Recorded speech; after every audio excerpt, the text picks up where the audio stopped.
Hi, this is Megan Jacks, Creative Memories Independent Advisor, and I'm here today with a video to show you how to use the new dotted leaf circle punch from Creative Memories and your jumbo circle custom cutting template to make a round page mat. So I've touched on this particular technique before with the floral circle punch. It's very similar for the rock leaf punch.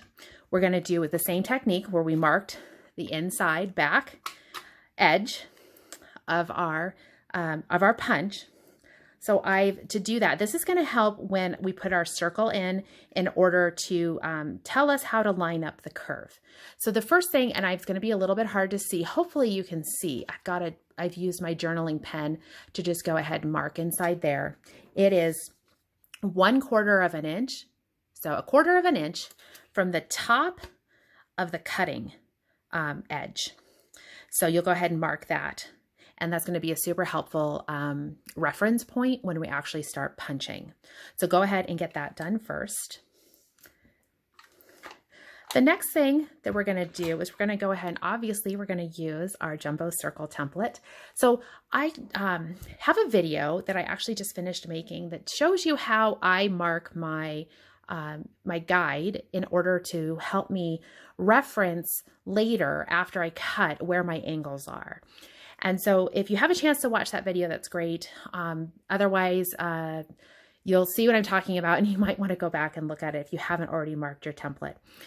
So I have my template marked and I have some dark marks at the 0, 90, 180, and the 270 mark here. And that's what I use to center my, my template on my paper. So I've centered my paper on my mat and I centered my template on my paper.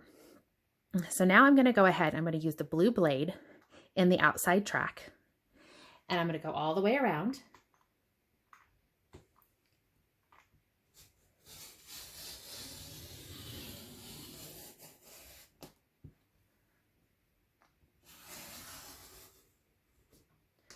I'm going to leave my template where it is. I'm going to pull up my outside sheet. So now I'm going to be marking every 45 degrees. Now for this particular exercise or this technique, we actually can just use the cutting mat itself because we can see our 45-degree marks.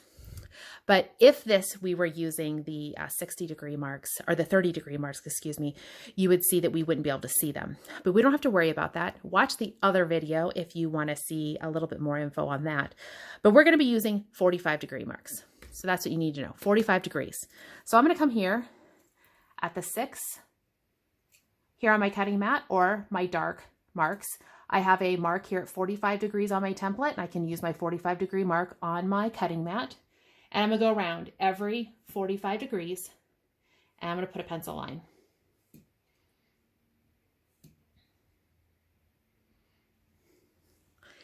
And now I can pull my template away. You might have a hard time seeing that they're there, I promise. So the next thing that we're going to do is we're going to work from the back with our punch. I am showing this to you on a white piece of cardstock. I would recommend practicing this technique on a piece of cardstock or other paper that is just extra because it takes a little bit of getting used to see for the spacing and kind of understand how the punch works and the angles and things. So, and I'm also using the white because it's easier for me to show you when we get down into the punch itself. If I was working with designer paper, I would be working on the back side. I would be using my pencil line on the back side. If you turn it over and the back side is a dark color, use it from the front side. You obviously need to be able to see your pencil marks. So I'm going to go ahead and pick up my paper and I'm going to, I've got my punch here and I'm putting it in and I got my pencil line right here. I'm going to go ahead and slide my pencil line all the way over to the edge so I can barely see it. And I'm going to line up my curve with my mark that I've got on this edge. So my pencil line is there, it's slid over. I need to get it back in place and I need to do my best job here. And I've got the curve there. I'm gonna go ahead and punch. And you can see. And now I'm going to continue to punch to the left of all of my pencil marks. And I just repeat that same.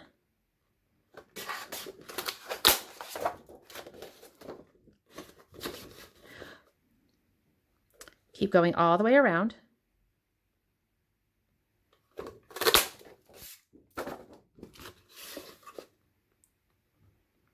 And lining it up. By making that mark, you're not leaving anything to chance. There's no eyeballing it. You know where to go. I like things like that. I like having marks in places so I get consistent results. And keep going all the way around.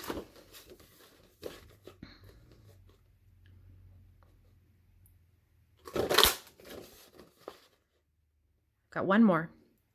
This is the last one.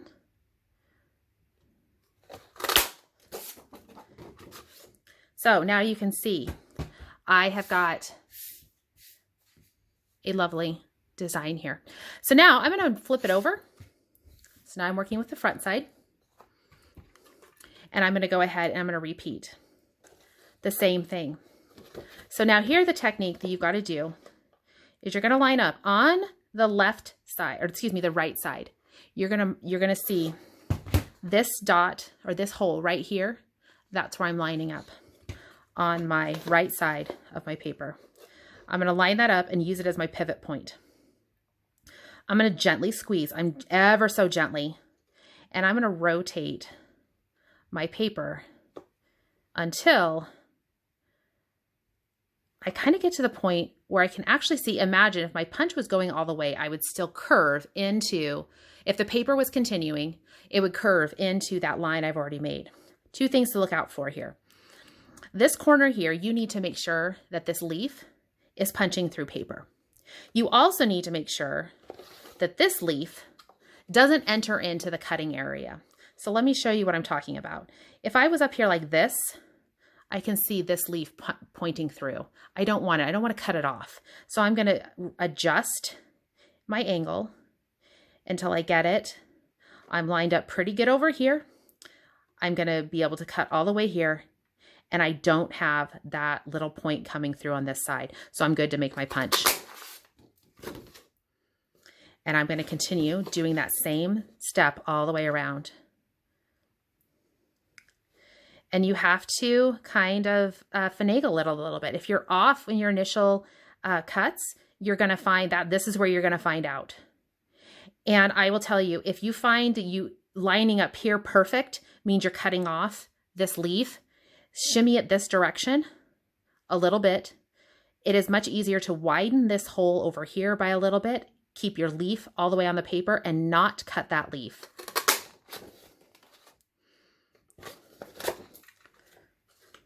And this is one of the reasons that I recommend practicing, is because it takes a little bit of time. My first one was an absolute disaster. The second one was a little bit better. Obviously, figuring out the technique was a disaster. I wasted up some paper on that, trying to confirm some angles.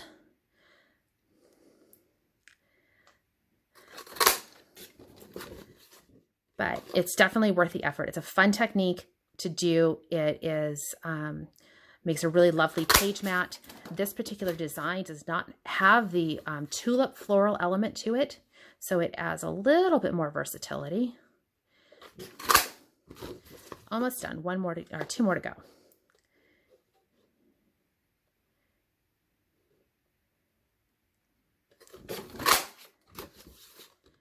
Last one. And this one is being a little bit stubborn with me. I'm going to have to shimmy it as like that last puzzle piece putting in there. Does it fit just right? And that I'm going to say that is good enough. So there we have it. There is the circle leaf punch. I'm sorry, I keep forgetting the name of this new punch. Here it is. It's all set to go to be used on a page of your choice. It makes a great mat. You could cut out the circle to make a wreath. You could do all sorts of fun things with it. So I hope you have a chance to give it a try. If you do, share it with me. I would love to see it. If you have questions, please send me a message. I am more than happy to help make sure you tackle this and have some success with it. So please like my page or like my channel, subscribe to my channel, and I hope to see you soon. Take care. Thanks.